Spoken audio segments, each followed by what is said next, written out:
What's up, everybody? We're back today to talk about camera gear and the Sigma 85 1.4 for the L mount.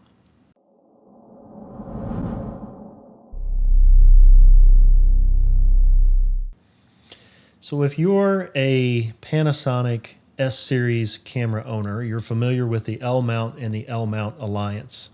That's that partnership between Lumix, Leica, and Sigma to produce lenses for the L mount that was rolled out when Panasonic decided to move into the full frame market. So as an owner of an S1 and moving into doing some family, wedding, and portraits, we wanted some faster lenses, primes for getting that shallow depth of field, great bokeh in the background, and obviously the Sigma was something to consider. When you look at performance for value, Sigma has done a great job of producing lenses that are reasonably priced but offer really great performance. One of the questions, though, that many of us have who are S-Series owners was, how will those lenses work and how do they function with the S1, S1R, S1H? So as an owner of an S1, I wanted to do a review of the 85 1.4. Comes in a box like this. It's pretty generic vanilla looking box. Does have a filter size of 86 millimeters if you're going to use a filter on it. Personally, I haven't purchased any filters for it for most of the portraiture and photography things we're using it for. I don't think we'll really need the filters. Maybe at some point a polarizer, who knows, but the lens is large. It's got a giant piece of glass in it. It is heavy and does come with, of course, the cap, the lens hood, and an autofocus button. You have your different focus movement, shows up in a little indicator here. And of course, you've got the giant L mount, if you're familiar with that. Now, I will say up front that we also ordered the 35 1.4, not to be confused with the new 35 1.2. The 35 1.4 was on sale, a couple $100 off at B&H, and we tried that with the S1, and I'll admit that I was very unhappy with its performance.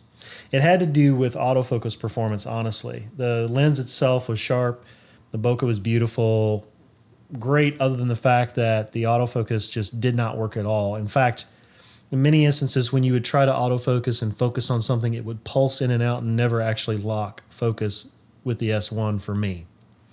There weren't any available firmware upgrades for the lens that I could find for the L mount, and so I wound up returning it to B&H and getting a refund for it.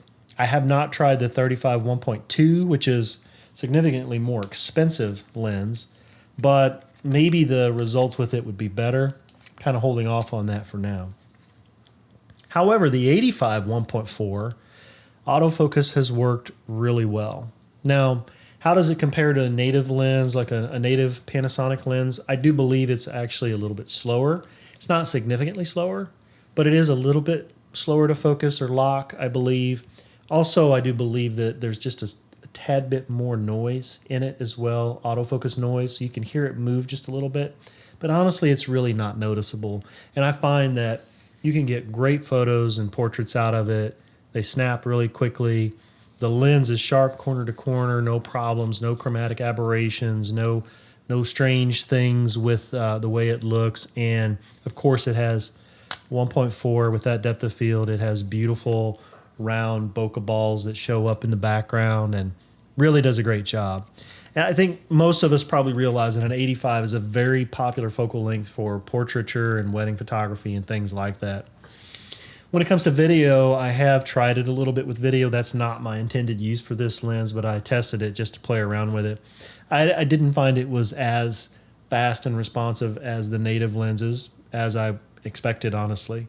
But I did find that it did work. It was okay, but it wasn't fantastic. Particularly continuous autofocus when subjects were moving.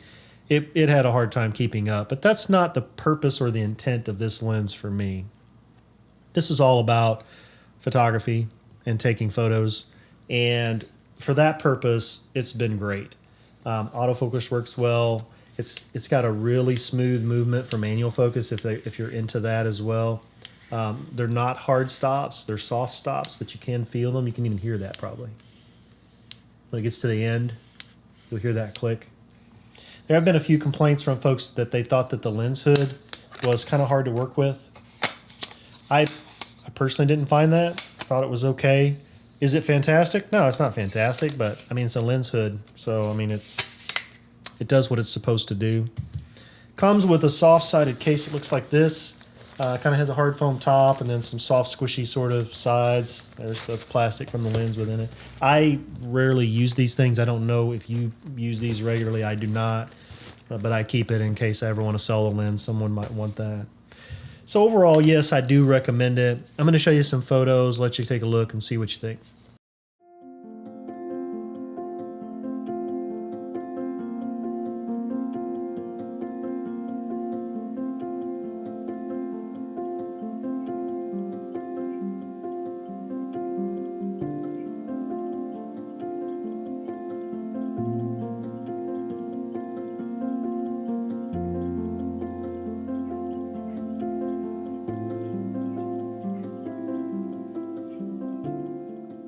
So there you have it. That is the Sigma 85 1.4 for the L mount. Works great with the S series cameras. And I think if you're looking for an 85mm prime, this will run you about $1,200–1,300 on B&H. There might be some sales coming. I don't know. That's where I got it. And I've been very happy with it so far. So I hope this has been helpful for anyone looking for, info about the 85 1.4, the Sigma for the L mount. I recommend it. I think it's a great lens. So thanks for watching. See you again soon.